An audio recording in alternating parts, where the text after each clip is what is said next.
Fala pessoal, é o Aposta Tony na área. E hoje vamos fazer um vídeo aqui sobre Jeová, Satanás e o Thanos. Quem foi mais justo e bondoso? E eu vou começar dizendo algo que incomoda. Eu não estou aqui para escolher quem adorar. Eu estou aqui para avaliar ações.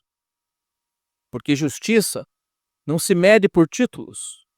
Bondade não se mede por discursos. Justiça e bondade se medem pelos efeitos. Hoje eu quero olhar para 3 personagens que moldaram o imaginário humano: Jeová, Satanás e Thanos. Um é apresentado como Deus absoluto, o outro como um grande vilão espiritual, e o terceiro, obviamente, um vilão de ficção. Mas eu não vou perguntar quem eles dizem que são. Eu vou perguntar o que eles fazem. Antes de tudo, eu preciso definir o critério, porque sem critério qualquer comparação vira torcida. O meu critério é simples. O primeiro deles, proporcionalidade. A punição que esses deuses aplicam corresponde ao ato? É proporcional? A responsabilidade pune culpados de forma individual ou vai todo mundo para a fita? As massas inteiras são dizimadas pelo erro de uma pessoa. Terceiro ponto, consistência. Essas divindades mudam de ideia depois que o estrago foi feito? Quarto ponto, reduz ou amplia a dor no mundo as ações dessas agentes, né? De Jeová, Satanás ou Thanos. Reduz ou amplia a dor no mundo? Fica a pergunta. Quinto ponto, alternativas. Havia meios menos cruéis deles exercerem a força? Com isso em mente, eu começo pelo personagem mais protegido de críticas. Talvez não, é? Jeová. Poder absoluto.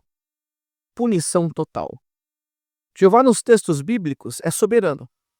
Nada acontece sem sua permissão. Nada foge ao seu controle. E é exatamente aí que a análise começa a ficar difícil. Porque quando o poder é absoluto, a responsabilidade também é absoluta. O primeiro grande evento é o dilúvio. O mundo é julgado irrecuperável. A solução escolhida é o extermínio global. Homens, mulheres, crianças, animais, todos mortos. Não por atos individuais, mas por pertencimento coletivo. A pergunta ética é inevitável. Crianças eram culpadas para morrer no dilúvio? Animais eram culpados para morrer no dilúvio? O texto não responde. Ele apenas afirma o poder de Jeová. Depois vem as cidades, Sodoma e Gomorra.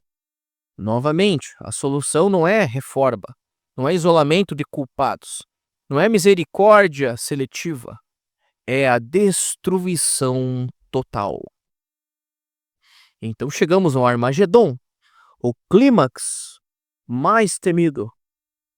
A promessa não é correção do mundo, é a eliminação do mundo. Quase toda a humanidade morre, não por crimes específicos, mas por não estar do lado das testemunhas de Jeová. Aqui, a justiça deixa de ser proporcional e se torna binária, ou seja, salvo ou exterminado.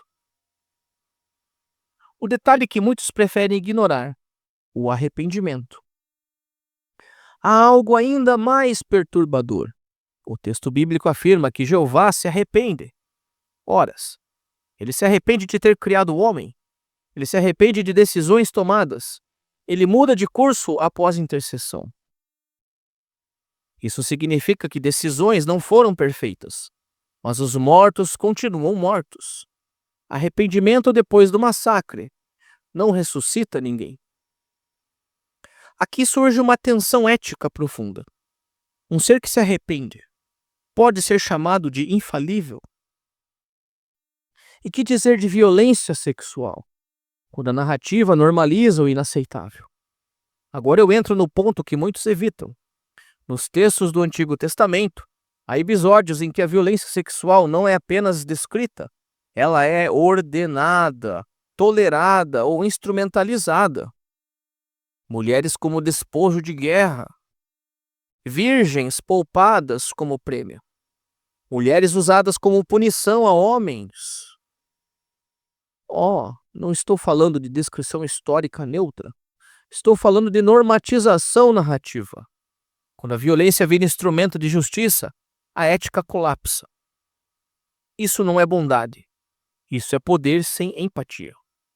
E que dizer de Satanás, o vilão que não legisla? Agora eu olho para Satanás.